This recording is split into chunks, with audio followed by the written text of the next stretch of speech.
আসসালামু আলাইকুম রহমতুল্লাহ। সম্মানিত ভিউয়ার্স, আশা করি আল্লাহর রহমতে আপনারা সকলে ভালো আছেন। ভিউয়ার্স, আজকে আমি আপনাদের মাঝে উপস্থিত হয়েছি প্রাথমিকের 6,500 যেই শিক্ষকদের নিয়োগ বাতিল করা হয়েছিল সেই শিক্ষকদের পক্ষেই রায় আসলো এবং সেই শিক্ষকরা তারা নিয়োগ পেতে যাচ্ছেন এবং তাদের নিয়োগপত্র আজকেই 4 মার্চ নিয়োগপত্র জারি হবে। চলুন বিস্তারিত জেনে নেওয়া যাক। তবে বিস্তারিত জানতে আমার চ্যানেলের সাথেই থাকুন। তবে ছোট্ট একটি রিকোয়েস্ট, আপনি যদি আমার চ্যানেলে নতুন হয়ে থাকুন তাহলে চ্যানেলটি সাবস্ক্রাইব করুন এবং পাশে থাকা বেল আইকনটি বাজিয়ে দিন। চলুন কথা না বাড়িয়ে আসল কথায় যাওয়া যাক।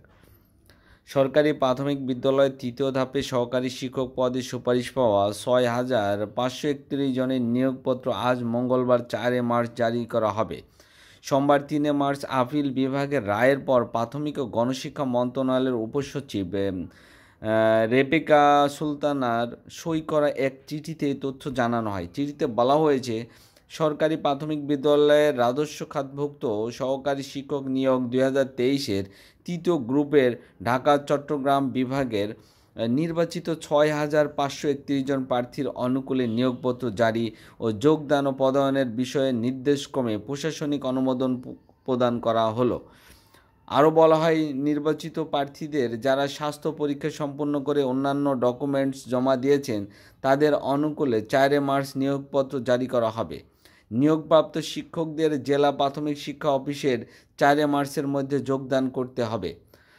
প্রার্থীদের যথাযথভাবে পূরণকৃত পুলিশ ভেরিফিকেশন ফর্ম পুলিশ ভেরিফিকেশনের জন্য জেলা পুলিশ সুপার এসবি সংশ্লিষ্ট কর্তৃপক্ষের কার্যালয়ে প্রেরণ 13 মার্চ এবং একই দিন পদায়ন আদেশ জারি করা হবে।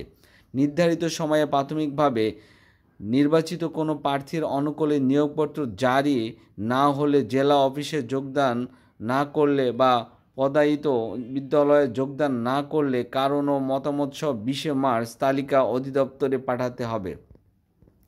তবে ভিউয়ার্স, আপনারা জানেন যে এই 6,500 শিক্ষকরা তারা তাদের নিয়োগ বাতিল করা হয়েছিল, কিন্তু তারা তাদের আন্দোলনের মধ্যে দিয়ে এক পর্যায়ে তাদের নিয়োগটি তারা বাস্তবায়ন করতে সক্ষম হয় এবং সেখানে তাদের নিয়োগেরও আদেশ জারি হয়।